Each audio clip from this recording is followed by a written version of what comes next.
This program is brought to you by Emory University.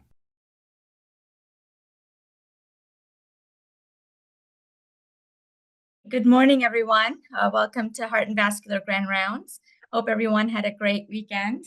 It is truly my pleasure this morning to introduce Dr. Miguel Leal, who joined Emory University about 3 years ago and is an associate professor and the director of electrophysiology at Emory Decatur Hospital. Dr. Leal went to medical school in Brazil and then did his internal medicine residency, where he was also chief resident at the Weiss Memorial Hospital in Chicago, followed by his cardiology fellowship training and EP training at University of Wisconsin. He stayed on faculty there for over a decade, where he served as the director of the EP program at the VA there, and also medical director of the University of Wisconsin Device Clinic and Lead Management Program. Anybody who has interacted with Dr. Leal knows that he has a passion for medical education and mentorship. He served as the program director for the cardiovascular disease program at University of Washington and also the EP fellowship program for about 4 or 5 years there. He has received numerous teaching awards, including from residents and fellows, as well as Patient Experience Physician Champion Award, and also the Physician Assistant Program Lecturer of the Year Award, and also the Emory Hidden Gem Award recently. Dr. Leal's clinical interests include cardiac implantable electronic devices, resynchronization therapy, and novel cardiac devices, as well as doing some international studies involving pacing, which we'll talk about today. He's served as reviewer for multiple medical journals related to heart rhythm case reports, Journal of Cardiovascular Electrophysiology, and Annals of Internal Medicine. I'm going to turn it over to you, Dr. Leal. Thank you so much for doing this morning for us. Dr. Matt, it is my pleasure to be here. I thank you for the invitation. It's been great to join the Emory family, as you said, approximately 3 years ago, and mostly here doing my work at Decatur, occasionally visiting Clifton, Midtown, and practicing this passion, right, that many of us share, which is electrophysiology. So when you brought up the invitation to come here today, I thought that might be a good opportunity for us to exchange a few thoughts and ideas about the conduction system pacing paradigm. That's something that we hear more and more these days. And hopefully this discussion will be super bilateral. We hope to have space at the end for questions, for dialogue, because this is an ongoing conversation that is far from resolved in the EP and the cardiology fields. So once again, thank you for being here. I'm Miguel, Leal, and I work mostly here at Decatur. And our question today, to serve as the motif for the talk, is should all patients undergoing pacemaker implantation undergo what we call conduction system pacing? So let's explore that. And I hope you can see my slides well. These are my disclosures for today's talk. And cardiac pacing is definitely something that has come a long way. We've had pacing available for over 7 decades now, and it's always started as those external devices when patients were tethered to extension cords and power outlets, and they were subject to power outages, which is actually what led to the drive in the late 50s, early 60s for the development of fully contained units, which we know today as the cardiac pacemaker devices. And as you see from the very first implantable device in the late 50s to now, we've had many leap changes, many disruption technological advancements, which included the adoption of devices that were smaller. Now they're actually able to fit in the chest. They don't have to be placed in the abdomen anymore because the battery packs are not as large. And then going a step beyond that, within the past decade, we have access to leadless cardiac pacing technology, where you don't even need a pulse generator in the chest anymore. The device is fully encapsulated within the heart, in whichever chamber needs to receive it, ventricular or atrial. And in the future, there is ongoing research looking at battery-less devices that don't need to be replaced every so many years. Not to mention also the option of biological pacemakers. And there is a significant number of studies, there are studies right now, exploring those alternatives in preclinical stages. So certainly this is a fascinating journey with a lot more to come. Now, every time you talk about pacing in today's day and age, you have to remember to discuss the issue of dyssynchrony. First of all, dyssynchrony is this condition where the activation of different parts of the heart is improperly synchronized. Nature gifted us with one of the most efficacious conduction systems there are. If you look at the His-Purkinje system, the velocity of conduction is somewhere between 1.5 and 4 meters per second. And other than some very specific neuronal axons, nothing in the body compares to that speed. Because of this phenomenal speed of depolarization that is mostly, as we know, sodium channel dependent, because of that, the heart is able to depolarize itself in a remarkably quick fashion. That is why a normal QRS complex will last 80, 90, 100 milliseconds, each and every heartbeat of our lives. And the moment you disrupt that perfection, the moment that you have any degree of dysynchrony added to that equation, now even small perturbations of that depolarization time, even if you increase the delta between the earliest activation in the septum and the latest activation at, say, the left lateral base of the left ventricle, you go from a 47 millisecond window to a 98 millisecond window, and what appears to be a very small numeric difference is significant in terms of clinical outcomes. And you might say, why is that? Well, if you look at the ventricle alone, just the issue of inter and intraventricular dysynchrony, you're going to have less diastolic filling time. The heart's going to contract in a weaker fashion because you're going to have wall motion abnormalities driven by dysynchrony itself. You're going to have the issue of functional mitral valve insufficiency because a lot of the times you're going to have unequal utilization of the submitral apparatus, leading to eccentric jets of MR. The stroke volume will go down, therefore the cardiac output will also have to go down, and you're going to have a weakened contractility altogether. When you look at the atrioventricular coupling, something we also almost always take for granted because it's always been there since before we were even born, the moment that you lose that AV synchrony, that ideal PR interval, somewhere between 120 and 200 milliseconds, now what you're doing is you're negating the positive effects of the contribution of the atrial kick, the atrial systole, to the cardiac output. In normal circumstances, a third of our cardiac output is contributed to by the atrial contraction. And in patients with diastolic dysfunction, it could be more than half of the cardiac output because there are issues with early and late diastolic filling, as we know. So when you lose that AV synchronization, you're going to compromise the cardiac output as well.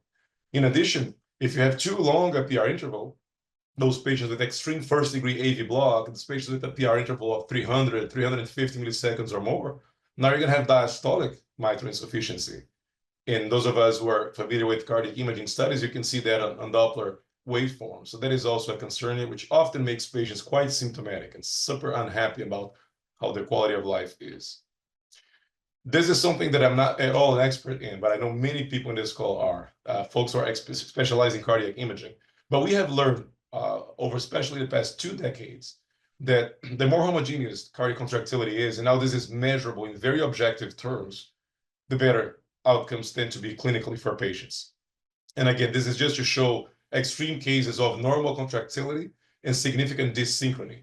In this case, you have the more normal or physiologic medial or septal aspects of depolarization and a significant delay when that gets transmitted through, again, his Purkinje system and cell-to-cell conduction to the lateral side, causing this mesh of very heterogeneous and completely chaotic contractility patterns for the left ventricle. Now, the notion that RV pacing might be deleterious is not necessarily new. If you look at the references at the bottom of the slide, some of this data is over 40 years old. And what we learned through these older studies is that patients who paced in the ventricle a lot sometimes didn't do so well. Some of those patients did not do as well as we wish they did, in terms of heart failure, in terms of hospitalizations, in terms of quality of life, and sometimes even in terms of mortality or death from any cause, as we can see here. So there were signals towards harm coming from RV pacing. And interestingly, we never ever saw that with right atrial pacing. There have been many studies looking at the contribution of higher or lower percentages of right atrial pacing, and that never translated into favorable or unfavorable outcomes in any way, shape, or form, other than obviously preventing asystole, preventing syncope, which is obviously a beneficial thing, and the reason why we implant a lot of our devices in today's day and age. And the idea makes sense, right? If you're pacing the right ventricle, you're creating the similar electrical milieu that you have during left bundle branch block. Because if you're pacing the RV, that septum will depolarize first. And now you do not have the benefit of the His-Purkinje system with a very fast conduction speed, transmitting your depolarization waveform all the way to the edge of the lateral side of the heart. So now you're going to have this dysynchrony, which resembles the very same phenomenon you have during left bundle branch block physiology.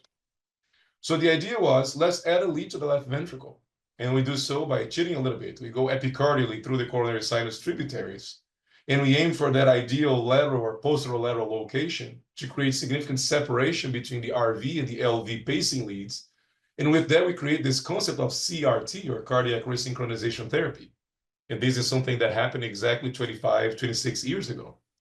So 2.5 decades ago, this idea became clinically applicable. And in studies like the one you see on this screen, which is Carrie Chef, taught us in the early 2000s that this was a very meaningful intervention. If you look at the graph on both the left and right, and you look at the absolute risk reduction, it is remarkable. I challenge any of us to look at any heart failure study in today's day and age that will give you a 10% absolute risk reduction in mortality in body counts, the hardest endpoint of them all.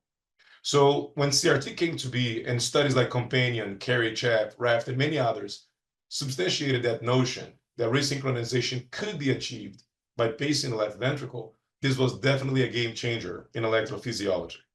Now we have a patient cohort of individuals who could and do benefit from receiving that extra pacing lead.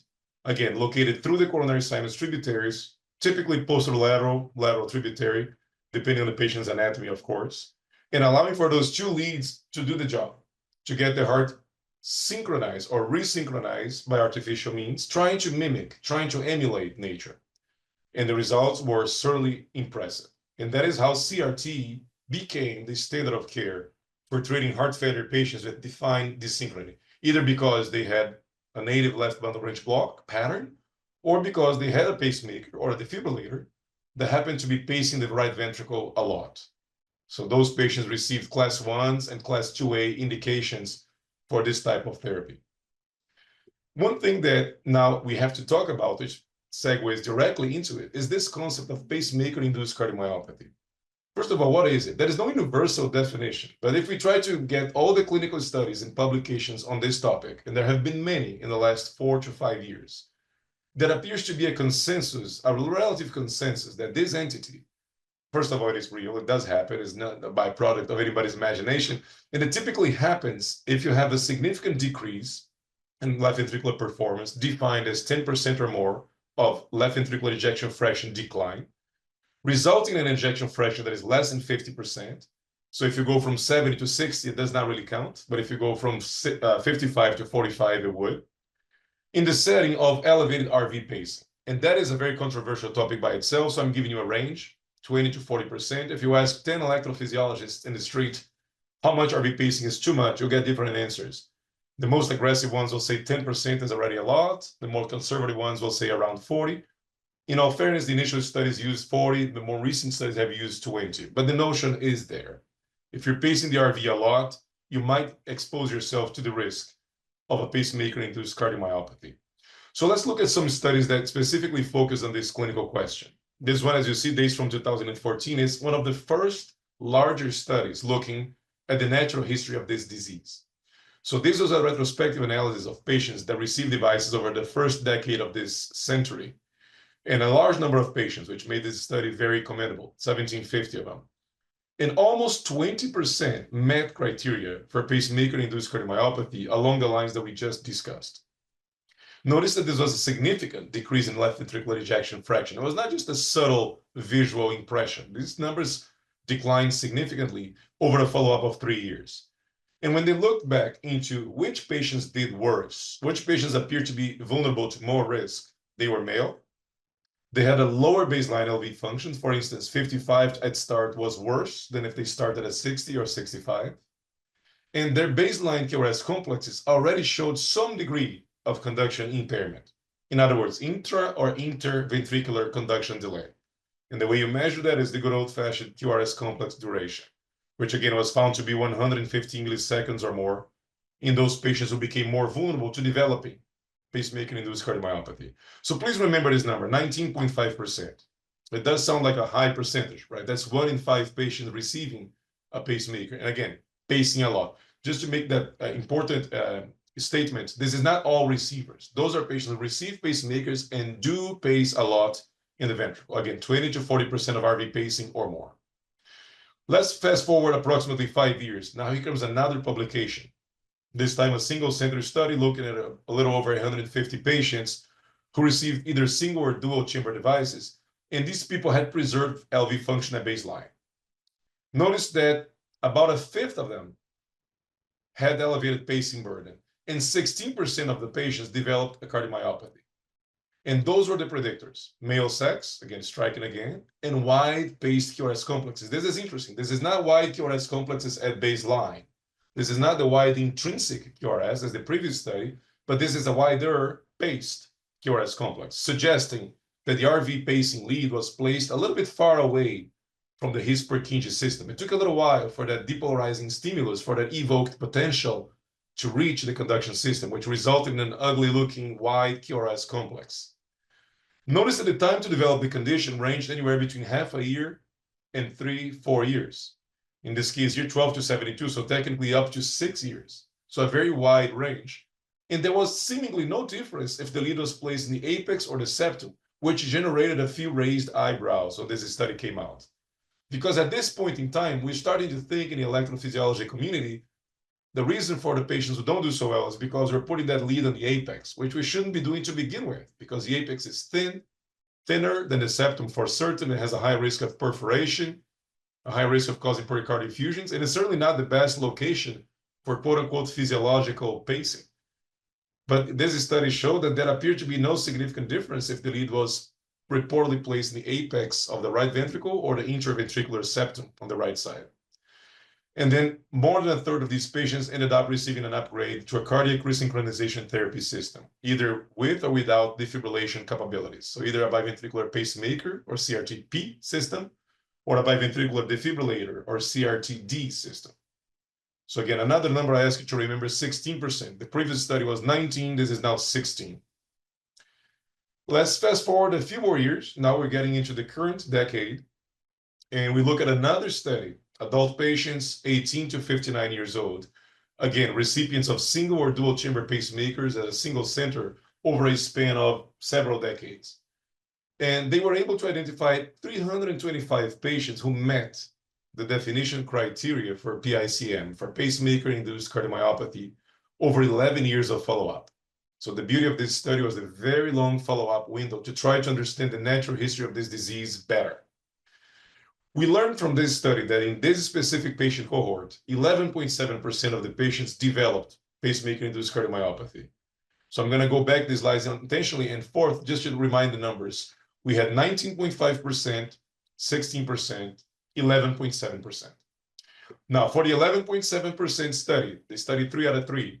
We had the following salient predictors. We had older age. So the first time that age appears to play a role in this situation here, these patients who had an age of greater than 50 years of age at the implant had a hazard ratio of 2.5, so significant higher risk of developing the condition. Reduced LV function at baseline, again, a common theme, as we can tell, and the hazard ratio is also impressive at 2.4. The presence of AV nodal conduction system disease at implant. So now this is a new subtlety, but it makes sense, right? So if you have AV nodal conduction system disease, in other words, PR prolongation, right? If your PR interval is abnormal, that should tell us that that conduction system as a whole may be vulnerable, right? So the PR interval is a combined effect of the AV nodal function, but also the His-Purkinje, the early His-Purkinje conduction. And then if that interval is long before you get to true ventricular depolarization, that means that other parts of the conduction system may also be in jeopardy. And the fourth salient predictor of cardiomyopathy was the presence of baseline atrial fibrillation without necessarily pre-implant heart block or high-grade AV block. So atrial fibrillation, which, as we know, sometimes is a marker, a very powerful marker of conduction system disease. The problem with AFib is that it is so prevalent, right? It is so ubiquitous. It's everywhere. It's really hard to tease when AFib is a cause or a consequence, or sometimes just an associated factor to any cardiac condition, given how many of our patients do have this disease over their lifetime. But in this case, it did appear that it played a role in terms of contributing to a higher incidence of the cardiomyopathy induced by frequent RV pacing. So let's summarize these 3 studies and the other maybe 20 or 25 that I have not shown right now for the interest of time, which appear to be the common denominators. And this really matters because as you're having those patients sign an informed consent form, you want to explain to them if they are at a higher or lower risk of developing this condition. So we all agree, or seem to nearly universally agree, that the more significant predictors for the development of pacemaker-induced cardiomyopathy are an elevated RV pacing percentage, and if you want to be really specific, you would say greater than 40%. Underlying left ventricular systolic dysfunction at the time of the device implant. So not necessarily that develops later on, but at the time, if the patient starts from the get-go with an ejection fraction that is anything less than or equal to 50%. A wider QRS complex morphology, and applies to both native and paced QRSs, because in both scenarios you have dysynchrony. So either if you had it to begin with, or if you developed it significantly with cardiac pacing, you'll be at high risk. Male sex, which interestingly was noted to be the case in many of these studies, such as 2 out of 3 that I showed, older age, and complete heart block on presentation. The last one being relatively understandable. If you have complete heart block on presentation, you are likely to pace a lot, right? We know some patients who recover. We know some patients who have heart block, and we check their pacemakers 2 years later, and they're pacing 3% of the time, suggesting the condition was paroxysmal, not persistent. But the reality is a lot of these patients, many of them, with heart block on presentation will require very high percentage of RV pacing. And some of them, as we know, become pacemaker dependent, which means they are RV pacing greater than 99% of the time. Now we switch gears to talk about newer technologies and newer modalities of care. So now that we understand pacemaker-induced cardiomyopathy, and mind you, this science is approximately 5, 6, 7 years old. Notice that these studies all came out within the last 7, 8 years. So when Dr. Mehta explained to me that this is a topic we haven't discussed in Grand Rounds format in the recent past, I was quite happy to hear, because this is certainly a conversation that is ongoing. It's evolving as we speak. So I'd like to introduce to everybody the concept of leadless cardiac pacing. Now you might be saying, you're not introducing anything. We know of it. It's been around since 2016 here in the United States, and a couple of years prior to that in Europe. And that is true. Leadless pacing is not as much a novelty as it used to be, say, a decade ago. These devices that I'm showing on this screen are the 2 commercially available for widespread use devices in the United States currently. And there are a few more coming up relatively soon. So on your left, you have the active fixation device made by Abbott. On the right, you have the passive fixation device made by Medtronic. And they share a few characteristics in common. They're very small, as you can see. They certainly can be fully contained within the heart without the need for wires, for cables, for leads. There is no pulse generator that is located in the chest, and certainly not in the abdomen anymore. And the good news is that these little tools or devices, they have a battery longevity that is comparable to traditional devices. We're talking 10, 12 years or more before they have to be replaced or before a new device has to be added on to the heart. And that matters, because when this technology first came out, one of the biggest skeptical commentaries we had was, what if you have to deal with battery longevity issues every 2, 3, 4 years, which would be unacceptable. And these devices have proven to resist the test of time. I have done a few generator replacements or device replacements from these devices, from patients that were implanted in 2016 or 17, but the vast majority of those original implants have not yet required a replacement, suggesting that they are poised to last 10, 12 years or even longer in some cases. Well, let's look at how they perform. So this is an interesting study. Will obviously be a smaller number because these devices are a little bit more recent. But this study looked at 131 patients undergoing transvenous pacing, the traditional standard of care that has been around since the late 50s. And then 67 patients with leadless implant. And all patients in the transvenous pacing group, and the majority in the leadless group, had undergone an AV nodal ablation. In other words, these patients will pace a lot, either because of rapidly conducted AFib or a flutter, or whichever the condition was. A doctor had decided to perform an AV nodal ablation, and they rendered these patients pretty much pacemaker dependent, right? Intentionally. So you know that this is an interesting cohort to look at, because they will be pacing a lot, if not simply all the time. They followed these patients for a relatively good follow-up period. It was not the 10 years that we saw in some of the previous studies, but it was at least 2, 3 years. And they noticed that 13.7% of the transvenous pacemaker patients developed pacemaker-induced cardiomyopathy, with a median follow-up of approximately 8 to 9 months. So relatively soon into the follow-up, 13.7, but only 3% of the leadless pacemaker patients developed the phenomenon. So you can look at it both ways. One, you can say, wow, that is an interesting signal here. Is this device different, behaves differently than the transvenous? Or you can say these numbers are just too small, and we shouldn't be deriving major conclusions from such a small incidence. That said, this study caused a lot of commotion in the field when it came out 3.5 years ago, because the difference was statistically significant. And then those patients who developed the pacemaker-induced cardiomyopathy eventually went on to receive CRT, and all of them, or nearly all of them, responded to CRT, which again gives you that nice cause-effect correlation, right? Because one thing people could be thinking is, what if these patients developed a large myocardial infarction, and that's why they became cardiomyopathic? Or what if they developed an infiltrative cardiomyopathy? But in this case, nearly everyone responded to CRT, so the issue was desynchrony. It is a real thing. I hope we all agree with that by now. And if you're properly addressed in a timely manner, you can reverse it. You have those patients who are the so-called CRT responders or super responders. When the mitral insufficiency goes down, the ventricle shrinks, the end diastolic diameter goes down, and the ejection fraction goes up. And everybody's happy. The quality of life for the patient is significantly improved. But if you remember, let's go back to those numbers, 19%, 13, 11. It appears that it's a 10 to 20% incidence confirmed in this study, 13% for the traditional pacemaker group, but only 3 for leadless. So why is leadless pacing supposedly better, if it is at all? And this was an interesting thought-provoking idea coming from this study, is that the leadless pacemaker device only works properly and is only safe if it's deployed against the septum. And in the EP lab, we are incredibly obsessive at making sure that is the case. Because that device, regardless if you're using the active fixation device that burrows into the ventricle, or if you're using the passive fixation device that uses those little tines or barbs to attach to right ventricular trabeculations, regardless of the modality of device you choose to use for a patient, you need to make sure you're going against the septum, because if those devices are placed in the apex, the chance of perforation is not small. And those perforations can be quite unforgiving, requiring pericardiocentesis or surgical fixtures. In other words, it's not something you can just weather the storm and hope that it will resolve by itself. That is why these devices are almost always unequivocally placed in the septum. And we use contrast ventriculography, among other imaging techniques, to verify that is the case. Whereas with transvenous pacemakers, as you see on this table, that is not necessarily the case. A lot of those old-fashioned transvenous devices still get placed in the apex, or the so-called apical septal area, that transition zone between the apex proper and the apical septal segment of the RV septum. So the idea would be, okay, could it be that the leadless cardiac pacemakers do better, or potentially do better? Right? It's just one study, because we're truly placing them against the septum, and they are recruiting the His-Purkinje system quicker than a traditional lead that is placed in the apex would do.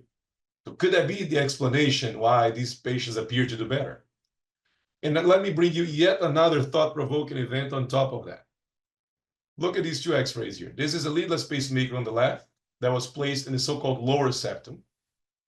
And this is a leadless pacemaker on the right that was placed on the higher septum.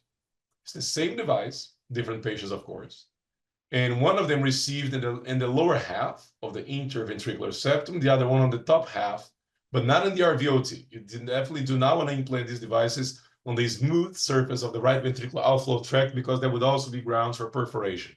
So you really want to be in the septum, regardless if you choose a lower or a higher septal position. When we looked at these patients, this study just literally came out a little less than a year and a half ago. Interestingly, the high septal patients were almost, quote unquote, immune to developing pacemaker-induced cardiomyopathy. And I put quote unquote because if you look at this graph, you notice the survival curves are there. The p-value is achieved. The statistical significance is there, but it's relatively small numbers, right? And if you look at not only the number of patients at risk, but also the analysis time, this is something that merits attention. But we learned 2 interesting things from this study. Number one, when the cardiomyopathy happened, it happened within the first 3 to 4 months. And then it seemed to level off. So the patients who were vulnerable to cardiomyopathy declared themselves relatively early. And then this difference maintained itself over at least a year of follow-up. And those are the numbers here at risk on the bottom. So you can see, I'm going to go back 1 slide, that placing the leadless device on the top septal half appeared to fare better than placing on the lower septal half. And we all know that the His-Purkinje conduction is southbound, right? The conduction, the electrical depolarization after it's released by the AV node, after the physiological delay that is responsible for the PR interval, it hits the His system, the infra-Hissian apparatus, and the His-Purkinje system.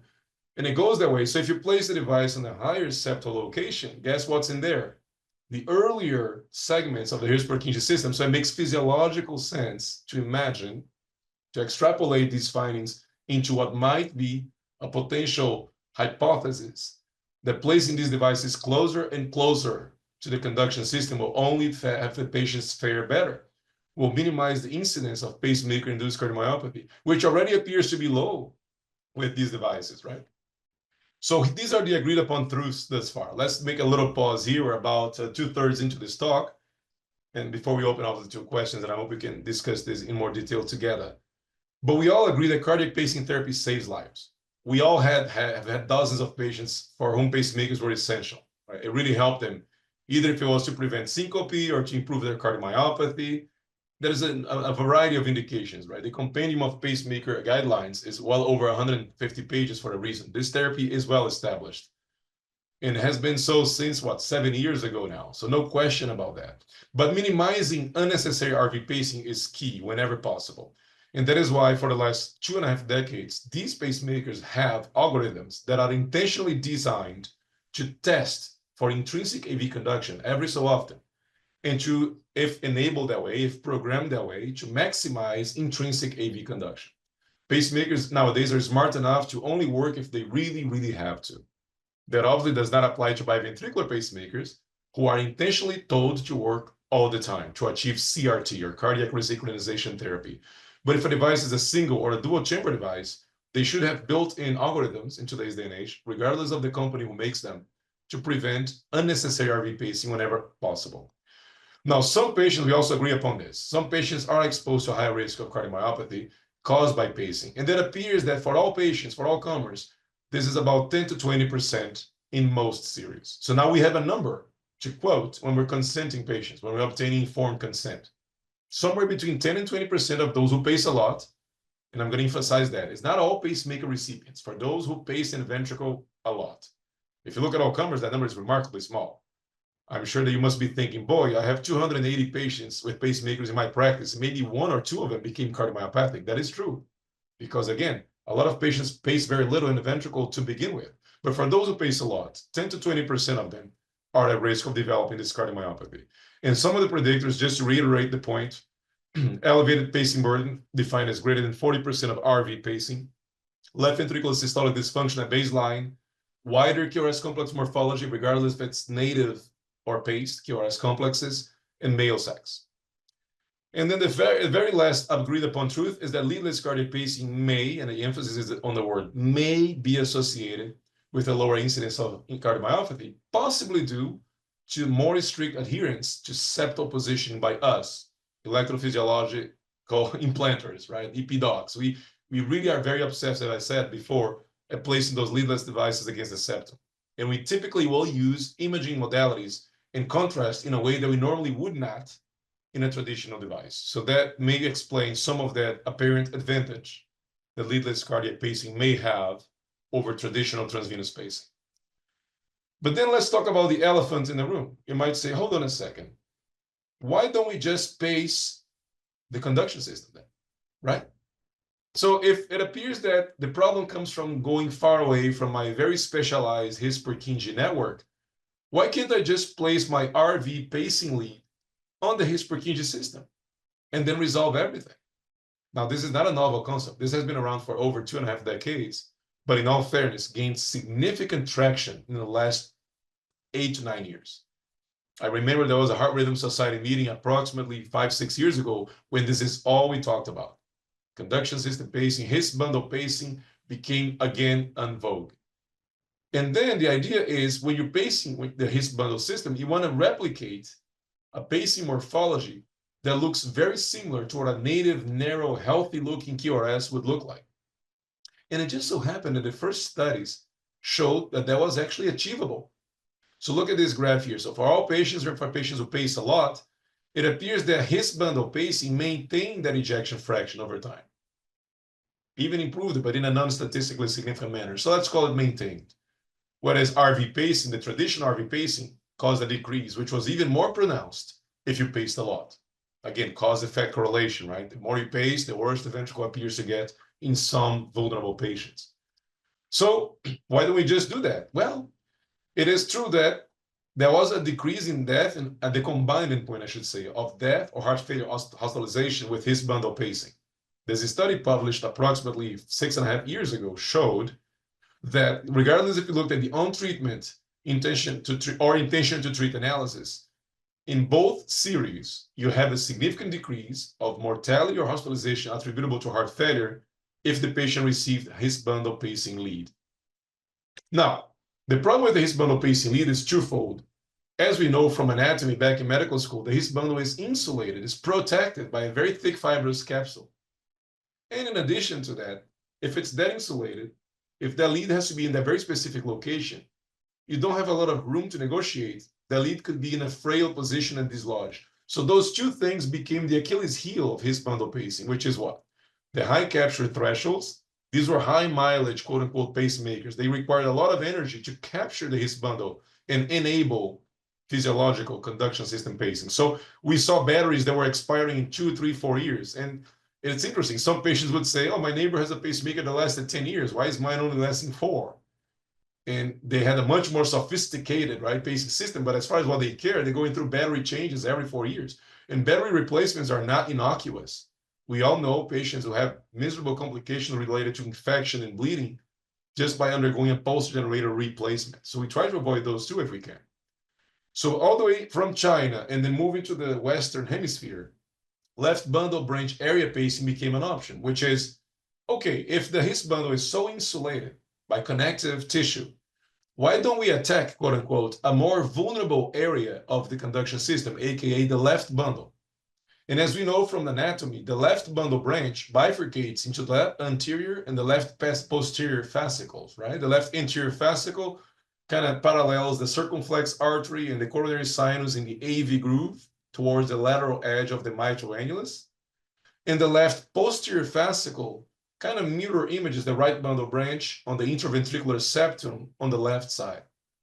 So why don't we go after the left bundle before it bifurcates and pace the left bundle? Because now you're going to have physiological activation. We all know that the earliest part of the Purkinje network is the septal depolarization by the left bundle branch. That's the first part. That sets off the beautiful cascade of depolarizing events that follows in that nice synchronous fashion that we saw in the first 2 slides of our presentation today. So this came from the Wenzhou Medical University in China and became something that we all started talking about. And that is a criticism today, is that this preceded even science. I mean, a lot of people are talking about this in social media platforms, but fortunately now we have enough studies coming out, and they have come within the last 3 to 4 years. And they appear to support the idea that left bundle branch area pacing is not only safe, which is fundamental, but also feasible. It can be done. And this is just to show an implant that we did literally last week, I think. This patient, as you see, required a right-sided implant because she had an occluded left subclavian vein. As you can see from the cardiomegaly, it's a portable film, but still quite a large cardiac silhouette. There is advanced systolic dysfunction, there is biventricular enlargement here. And this patient received a biventricular defibrillator, but not in the traditional way, right? Not in the way of receiving an RV lead and a left ventricular lead. What this patient received is, and this is just, there's way too many EKG leads on top of her chest. So I had to put these labels just to make sure it catches our attention correctly. This is the right atrial lead, which is typically placed in right atrial appendage. And as I said, that's one lead that has never ever been proven to cause heart failure, regardless how often or not it is utilized. Atrial pacing has never been connected to a significant endpoint of mortality or hospitalization. So we haven't really changed right atrial lead placement significantly over the last 5, 6 decades. In fact, when we tried to, going for areas like the Beckman bundle, we backed off because the dislodgement rates were just too high. Then she received her defibrillator lead right here, and we tried to put the defibrillator lead a little closer to the apex to improve the defibrillation factor. But then you have this other lead here in the left bundle branch area. And notice it's a slightly different lead because the lead that we use for this area is typically not the classic lumen-based lead. This is a lumenless lead that tends to be smaller, so it may be a little harder to see on chest X-ray, depending on your image penetration. But the idea is this lead here is located, if you use this as a reference, this is the patient's right atrial appendage. Her tricuspid valve annulus is somewhere around here. And now you have this lead, which is below the his bundle, but above the left bundle branch bifurcation into the anterior and the posterior fascicles. And you might say, how do you know it's there? During the implantation of this lead, we electrically map the ventricle. And once we see reliable and confident left bundle branch potentials, and we pace the area and we achieve a narrower, more physiologic looking QRS complex, that is the site of placement. And because we burr this lead into the septum, and it traverses intentionally a little bit until it touches left bundle branch fibers, this lead is less likely to dislodge. It's a little bit more buried deeply into the septum, so we hope this lead is going to resist the test of time, unlike the his bundle pacing leads, which would be located maybe half an inch above, and that would be a more vulnerable area for dislodgement, and also, as we said before, for rapid battery consumption due to elevated capture threshold. So there are promising scenarios here. And by the way, that one patient, her QRS complex decreased from 192 to 158 milliseconds, so a solid 20% or so QRS complex narrowing, with the caveat that QRS narrowing has never been proven to be associated with any mandatory good outcomes, but it is something we strive for. You don't necessarily hope to get it all the time, but it's a sign that at least you're trying to recruit his Purkinje's network fibers. And at some point, you hope that these will translate into adequate clinical outcomes, just like the CRT papers did in the early 2000s. And that conversation is ongoing. We are about to see some studies come out in the next 2 or 3 years comparing CRT with left bundle area pacing. And those will be very interesting, right? Because it's the standard of care versus the novel approach that I just described. So conduction system pacing may offer more quote unquote physiologic ventricular activation. And by doing so, they may mitigate electrical and or mechanical desynchrony. We discussed just now the his bundle pacing has been associated with higher chances of lead dislodgement, elevated thresholds, but left bundle branch area pacing, and that's the right nomenclature, is left bundle branch area pacing, is poised to offer better long-term performance because it appears to do better on both counts. These leads are more stable and dislodge less frequently, and the batteries last longer because the devices require less energy to adequately capture the targeted area. I sincerely believe that careful adjudication of the patient's individual risk of developing a pacemaker-induced cardiomyopathy may help us be informed which modality of pacing apply to each patient. Should you go with a traditional transvenous device? Should you go with a leadless device to decrease the overall endovascular hardware burden? Should you go with a conduction system pacing system like the one you just saw on that chest X-ray? And I'd say that cautious assessment of long-term data involving diverse patient populations in multicentric studies is strongly recommended, right? Before we make any significant changes to well-proven standards of care. So when I have a patient who is a class 1 indication for CRT, I tend to favor that because we have 25 years of experience and published literature attesting that those patients do better, both in terms of living longer and feeling better, which is what our profession is all about. So the question, and this was offered as a thought-provoking concept, should all patients undergoing pacemaker implantation just receive a conduction system pacing no matter what, as pacing system? I would say selected patients may truly benefit from undergoing conduction system pacing. So I wouldn't go to the extent of saying it's a new standard of care yet. It may become so. There is a lot of exciting literature being built as we speak towards that.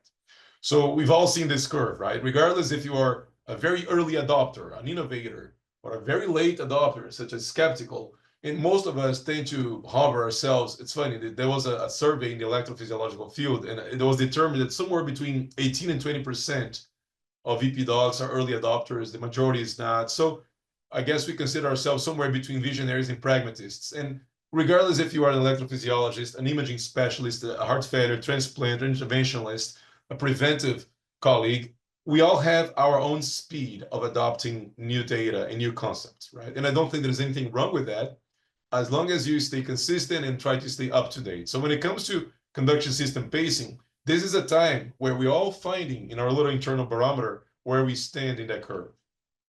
And we're beginning to see real-world evidence of both sides of the equation here. So this is a small study which came out a few years ago showing 59 patients undergoing left bundle branch area pacing. Follow-up was very short, 6 months, plus or minus 5. And these devices included pacemakers, biventricular systems, both with defibrillation and pacing capabilities. And 12% of these patients had lead-related complications, and 5% required a lead revision. And there was intraventricular septal perforation in one patient after 2 weeks. So one thing that people often ask is, you have to bury that lead in the septum, but what if you go too deep and now you have a lead that pokes through and is floating in the left ventricular chamber? So that is incredibly rare, but it has been reported. So you got to be careful, because one thing we don't know sometimes is if the repeated cardiac contractility cycles might end up burning that lead further than we want it to go. Now, we all rely on the fact that the septum is usually thick enough, right? 12, 13, 15 millimeters or more, depending on the patient's underlying cardiomyopathy, that it should be able to hold the lead and keep it in position permanently. But again, these leads are new. None of them has been around for more than 5 or 6 years, even the original ones from the Eastern Hemisphere. So we have more to learn about them. We've all had our fair share of learnings, right? Of phase 4 data, recalls, advisories. So we have to always stay attentive and perhaps not adopt things immediately for face value. But I would say that left bundle branch area pacing has been shown to maintain physiological activation. It is tempting. It is certainly easier to perform than his bundle pacing, and is associated with lower pacing thresholds. One final caution is that owing to its deep septal locations, we still don't know if these leads need to be extracted. How will they do, right? Let's say, heavens forbid, this device gets infected, or the patient develops gram-positive bacteremia that is there, and is probably contaminating the device system by basically colonizing the biofilm over the polyurethane and silicone insulation layers. How will he be able to extract those leads if the final tip of the lead is buried within the septum? So these are questions that are yet to be answered. And there were some studies from last year that have been presented in abstract form, not yet published, that began to look at that as well. So we could be going for a lot longer, but I think I reached my 48, 49-minute mark. So I'd like to end here and not only thank everyone for your attention on this early Monday morning, but also to hopefully open this for conversation, because as I said, this conversation here is far from defined. This is not yet established, but it is very exciting. And a lot of the excitement in electrophysiology in the last few years has been devoted to this area of physiologic pacing, or as we call it, conduction system pacing. So once again, thank you very much. Thank you so much, Miguel. That was fantastic and very interesting. And thank you for getting us up to speed on what's the latest in this area. I'm going to open it up for questions. Go ahead and either raise your hand or type it into the chat. And, while people are thinking of their questions, so Miguel, are you doing this? You said that maybe in a small percentage of patients, or maybe in a subgroup. And that's a great question, because it's one of those scenarios where you say, okay, so in real life, right? Let's say you have 2 implants today on Monday. Who are you going to choose to do what in? Yeah. So I'll tell you how I tend to look at this. If I have somebody who, for instance, is a young patient, right? Many, many years to live, and they do not necessarily have any of those risk factors. Let's say if it's a young woman with a great ejection fraction to begin with, who will need infrequent ventricular pacing, I might go with a leadless device, because I will spare her endovascular system from unnecessary hardware presence, right? So we know that the presence of endovascular hardware over years and decades, cumulatively, has its own risks of venous occlusion, which may be uni or bilateral, risk of infection, which is not even caused by the device, but the device becomes a collateral damage, right? If you have an infected toenail or a bad dialysis catheter, if you have enough bacteremia to colonize the system, now the system is in jeopardy. You have to remove everything. So when a patient is young and is likely to live 4 or 5 decades with a pacemaker, I tend to favor a more leadless type approach. If a patient has a low EF to begin with, but not quite to the point where he or she has the indication for CRT, right? Because the problem with CRT is, in order to have these procedures approved for, so patients are not stuck with $50,000 bills, you have to be very careful with the indications, right? We have guidelines that have them well defined. And if there is somebody with an ejection fraction of, say, for the sake of argument, 52%, if the EF is 52%, and I know we usually don't give numbers that precisely, but let's say it is the case, I do not have, quote unquote, permission to give that patient a biventricular system. But if he or she comes to me complete heart block, and I know they will pace all the time, because they will pace all the time, and that ejection fraction is 52%, that patient is highly vulnerable to cardiomyopathy. So that is, in my opinion, the sweet spot for a conduction system pacing device, because I can pace that patient's left bundle branch area, and in doing so, I can hope that either I delay the onset of cardiomyopathy or prevent it altogether. If that patient, heavens forbid, does develop a cardiomyopathy, despite my efforts, then I can always put an LV lead and do what we call a CRT system upgrade. And those questions that you just asked, which are being studied now in clinical trial format, multicentric, longitudinally, and also looking at different modalities, different areas where placing these leads may or may not make a difference. So in today's day and age, if my risk for pacemaker-induced cardiomyopathy is low, I'm going to probably go with a leadless system. If it's higher, I'll go with a conduction system, pacing system. If it is established, if the patient has a cardiomyopathy that is already there, then I may just go ahead with a well-proven and well-established CRT system, a biventricular system that uses a right ventricular lead in a left ventricular pacing lead that is placed epicardially through the coronary sinus. So it is a constant exercise of looking at each patient individually and assessing the likelihood of risk and benefit, right? And we're all going through this right now. We tell our fellows in training constantly that cardiac pacing has become an art, because it's interesting how if you implant 8 pacemakers in a week, it is quite possible you're going to implant 2 traditional, 2 or 3 leadless, 2 or 3 conduction system pacemaker systems. So we still have a lot of equipoise going on. Great. Dr. DeLurgio has a question.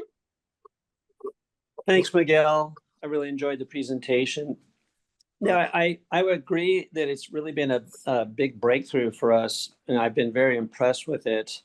Can I ask how you handle people who require AV junction ablation? Are you comfortable doing AV junction ablation at the same time that you would put in a left bundle only lead in? David, first of all, thanks for being here with us, David. It's a great question you ask. So one thing that we learned, and we learned this the hard way, some of these patients, especially somewhere between 2017 and 2020, when we were doing more his bundle pacing than left bundle branch area pacing, some of these patients got in real trouble, because what was happening is they would receive a his bundle pacemaker lead, they would receive an AV nodal ablation, which is geographically in the heart quite close, and then there would be something called late thermal injury effect.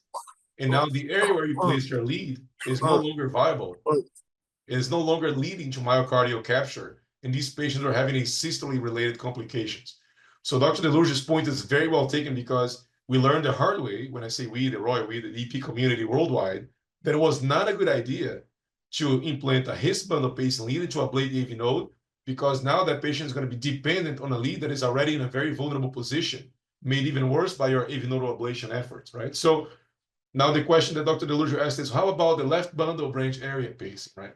So there have been a few studies, unfortunately very small, and too small to be quoted here today, showing that there is feasibility, right? Which is, if you place the lead on the left bundle branch area, and then immediately to follow, you ablate the AV node, there is enough of a distance between A and B that if the late thermal injury happens in your area of ablation fibrosis and involves the his bundle area, the left bundle branch is just below that area enough, and we're talking small distances here, less than an inch sometimes, but enough of a distance that you can do that. So Dave, to answer your question more objectively, I've done it very, very seldom.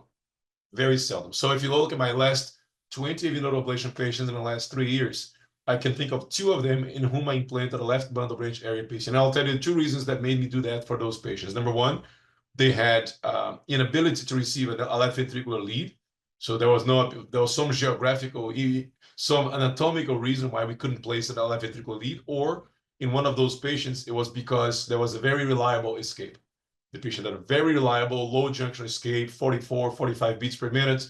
So the idea is, if the lead were to fail early on before it's healed and it's scarred into the heart, the escape will keep the patient alive and well until medical attention can be delivered. So I still hesitate, even though left bundle area pacing is safer for concomitant AV nodal ablation, I still hesitate, and I do it very selectively, very seldom. For those patients, I usually go with leadless if they have a normal EF, or I go with traditional biventricular pacing if their EF is anything but normal. Thank I you. think the leadless is an interesting concept. I'm not as gung-ho about it. I question the data that it doesn't cause pacing cardiomyopathy when put up on the septum. I don't think that data is strong enough yet for me to be convinced. But I also worry that I won't be able to access that area for conduction system pacing at a later date if I so desired. And then I have to go with a traditional CRT. Exactly right. And one thing that we couldn't discuss today, because it's still under scientific embargo, is there are modalities of leadless pacing looking into that. So there is a lot of effort going on regarding Can we merge the two things, right? Can we merge the beauty of leadless, which is less endovascular hardware, less chance of possible infection, venous occlusion, zero chance of pneumothorax, etc.? Can we merge that with putting the pacemaker in a place that works best for the patient? That we don't yet have today, but I wouldn't be surprised if we have it in the next 5-6 years. Okay, if there's nobody else has, I don't see any other hands up. So thank you so much again. That was really interesting. And thank you for doing it this morning for us. Don't forget to get your CME credit. And I will see everyone next week. The preceding program is copyrighted by Emory University.